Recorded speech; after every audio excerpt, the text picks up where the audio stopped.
सगळ्यांचं पुन्हा एकदा स्वागत. क्रॉस फायरमध्ये आपण त्या टप्प्यावरती येऊन ठेपलेलो होतो. राणे कुटुंब हे गेल्या कित्येक वर्षांपासून राजकीय क्षेत्रामध्ये कार्यरत आहे.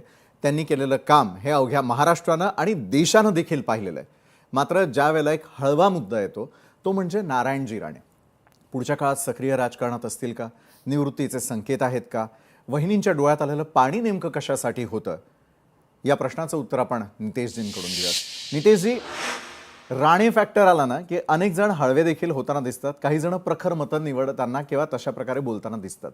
परवा नेमकं जे घडलं ते काय होतं ते आम्हाला तुमच्याकडून समजून घ्यायचं हे आम्हाला माहित नाही.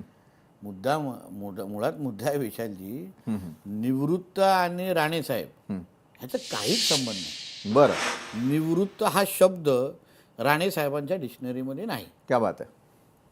ज्या व्यक्तींनी अतिशय लहान वयामधून काम करायला सुरुवात केलं, कुटुंब उभं करण्याचा सुरुवात केलं, राजकीय दृष्टिकोनातून त्यांनी सेवा करणं, राजकीय आणि सामाजिक सेवा करणं, आजही विशालजी ते 10-10, 12-12 तास काम करतात.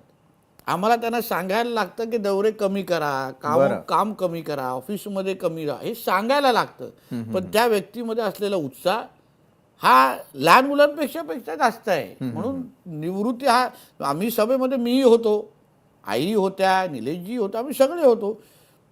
त्यांनी भाषणाच्या बोलण्याच्या ओघात मी घरी बसीन, ते त्यांच्या बोलण्याची शैली आहे. बरं, त्याच्यामध्ये कुठे निवृत्तीचा हा शब्द आला?